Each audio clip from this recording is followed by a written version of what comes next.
Dear learners, पिछले दिनों से चल रहा है era of one party dominance. इसमें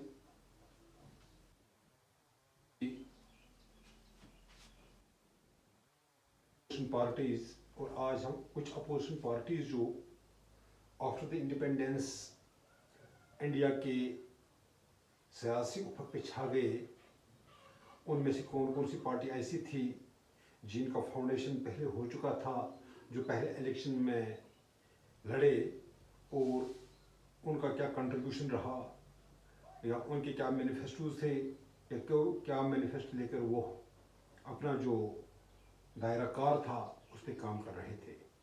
आज जिस पार्टी के बारे में हम पढ़ने जा रहे हैं यह है हमारी सोशलिस्ट पार्टी, जिसका फाउंडेशन या जो CSP जिसे हम कहते हैं Congress Socialist party, it was founded in the year 1934। But with in the congressmen, the young egalitarian or the radical congressmen formed a group of political party workers within the Congress fold to represent themselves, to represent their views about their existence within the Congress. However, Congress in 1948 amended their constitution and amended the dual membership of the political leaders within the Congress fold.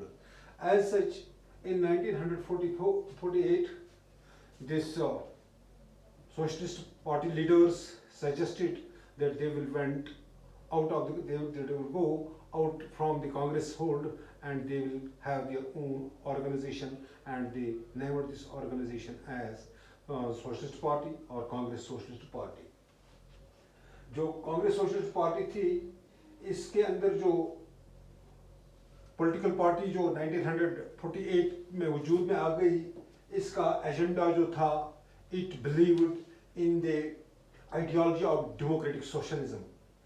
पहले ही इन्होंने अपना जो constitution के अंदर 48 के ज़माने में ही इन्होंने अपने कॉन्स्टिट्यूशन के अंदर डेमोक्रेटिक सोशलिज्म पैटर्न को रखना मुनासिब समझा, ताकि एक तरफ डेमोक्रेसी भी रहे, दूसरी तरफ स्टेट के हाथों में सारा कुछ रहे।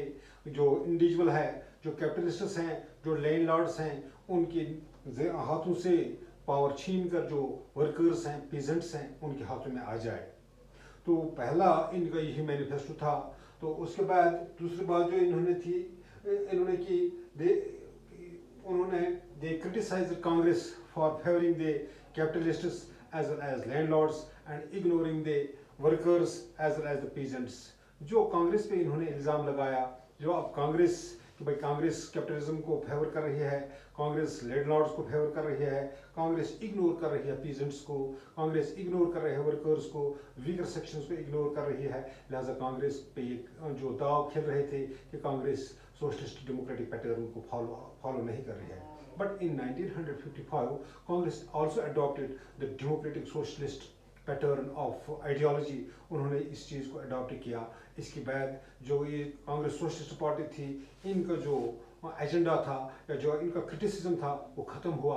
अब ये ज़्यादा इस नुक्ते को उभार नहीं पाए, तो अब कांग्रेस ने भी ये वाला जो पैटर्न था इसको अडॉप्ट किया। अब जब राम मनोहर लोहिया जो था, he distanced himself from the Congress, उसने कांग्रेस से अपने आप को दूर रखा और इस लिहाजा वो इस पार्टी पे ज़्यादा से ज़्यादा काम करता रहा। तो जब ये राम मनोहर लोहिया, इसने बहुत सारे सेक्शंस के लोगों को अपने साथ जोड़ना चाहा, बहुत सारे सेक्शन के लोगों को इसने अपने साथ मिला लिया। अब एक बहुत बड़ा एजेंडा लेकर ये जा रहा था। जब ये सीरीज़ जो पहले बनना, फिर बिगड़ना, फिर बनना, फिर बिगड़ना, ये इस सोशलिस्ट पार्टी का शुरू से ही नेचर रहा है। अब जब राम मनोहर लोहिया ने इसको जो फाउंड किया 1948 में, अब आहिस्ता आहिस्ता इसका जो स्पिरिट था, पहले कांग्रेस से निकाल देना, अब फिर से इसका स्पिरिट हो गया। अब इससे बहुत सारी पार्टी जैसे किसान, मजदूर, पराजा पार्टी इसी से निकल गई। लाइकवाइज जो हमारे पराजा सोशलिस्ट पार्टी, ये भी इसी से निकल गई। संयुक्त पार्टी जो है, संयुक्त सोशलिस्ट पार्टी, ये भी इसी से निकली हुई पार्टी है। जहाँ जयप्रकाश नारायण जो है था, या जयप्रकाश नारायण था, या अच्युत पटवर्धन जो था, अशोक मेहता था, नरेंद्र देव था, या राम मनोहर लोहिया था, एम एस लोहिया जो था, एस एम लोहिया जो था, they were the prominent leaders of this political party, और यही इस पार्टी को ज़्यादा से ज़्यादा मजबूत पार्टी बनाए हुए थे।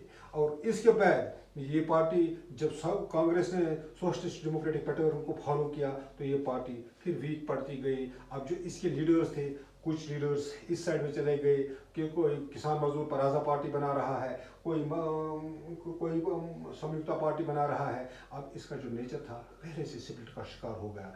आज की डेट में भी अगर हम देखें, जो हमारे पास आज की डेट में अगर हम जिन पार्टियों की बात करें, जो हमारे राष्ट्रीय जनता दल है, या जो आज हमारे समाजवादी पार्टी जो है, या जनता दल यूनाइटेड जो है, जनता दल सोशलिस्ट है, they have their origin within this Congress Socialist party. अब इनका ये जो मैनिफेस्टो है, इसी मैनिफेस्टो पे इनका काम करना इनका शुरू से ही ये रहा है। लेकिन आज भी अगर हम देखें, बहुत सारे स्टेट्स में इनका इन्फ्लुएंस मौजूद है, जैसे राष्ट्रीय जनता दल है, या जनता दल यूनाइटेड है, या जनता दल सोशलिस्ट है। ये they are presently in the form of political parties, and they are contesting elections at national level, और they are contesting elections at state level. तो रीजनल पार्टीज के तौर पे भी बहुत सारी पार्टीज इसी एजेंडा को लेकर आज की डेट में भी हिंदुस्तान में मौजूद है। This is the agenda, manifesto and the foundation of the Congress Socialist Party. By tomorrow we will see the agenda of the communist party. Thank you, have a good day.